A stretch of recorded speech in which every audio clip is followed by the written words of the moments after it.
ধোকা বাঙালিদের একটি পছন্দের পদ। বাজার থেকে ধোকা পাউডার না কিনে বাড়িতে সামান্য উপকরণ দিয়ে ধোকা বানিয়ে ফেলুন। Welcome to our channel. আপনারা দেখছেন রান্নার হাট। আজ আমাদের রেসিপি ধোকার তরকারি। ধোকা বানানোর জন্য 3 ঘন্টা আগে আমি বুটের ডালটাকে ভিজিয়ে রেখেছি।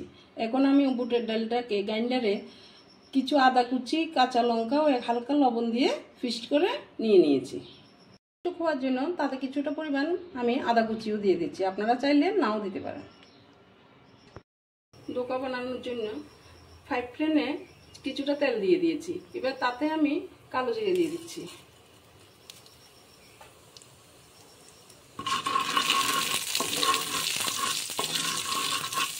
পেস্ট করে রাখা ডালটা দিয়ে দিচ্ছি।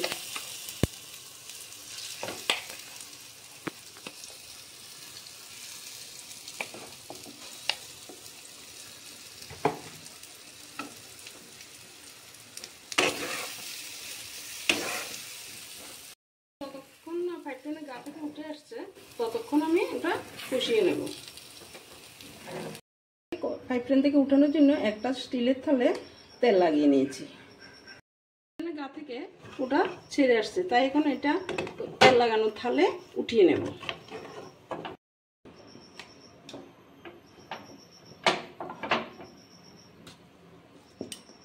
ধোকাটা আমি পুরো থালে সুন্দরভাবে ছড়িয়ে দিয়েছি এইভাবে হাত দিয়ে। 10 মিনিট রেস্টে রেখে দেবো। তাতে কিছুটা পরিমাণ তেল দিয়ে দিচ্ছি। পুরনে শুকনো লঙ্কা, এলাচি, তেজপাতা দিয়ে দিয়েছি। কিছুটা পরিমাণ চিকেন জিরা দিয়ে দিচ্ছি। বাটিতে হলুদ গুঁড়ো, লঙ্কা গুঁড়ো, জিরে গুঁড়ো, ধনে গুঁড়ো, আদা বাটা, লবণ সবগুলি মশলা একসঙ্গে নিয়ে নিয়েছি। এবার পুরনে দিয়ে দেব।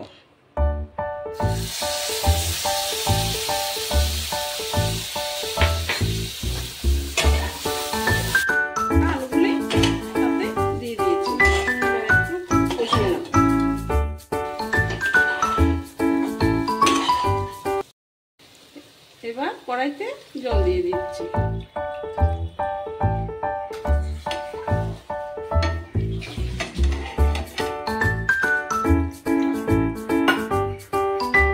সিদ্ধ হওয়ার জন্য ঢাকাটা দিয়ে দিচ্ছি।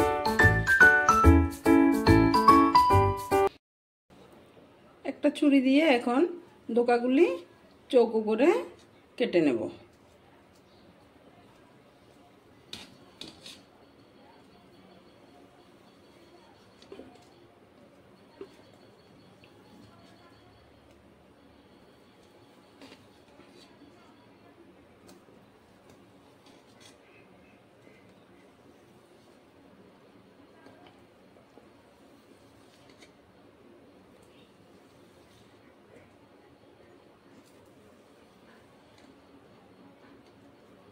দেখুন ধোকাগুলি খুব সুন্দরভাবে উঠে গেল।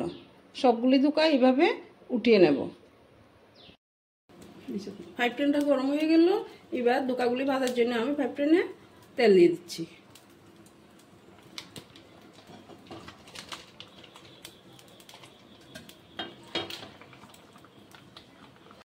এবার একে একে ধোকাগুলি লাল লাল করে ভেজে নেব।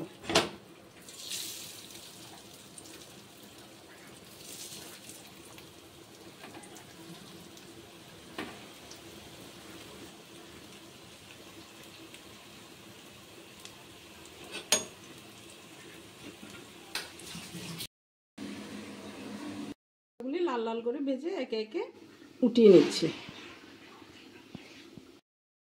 একে একে কড়াইতে দিয়ে দিচ্ছি।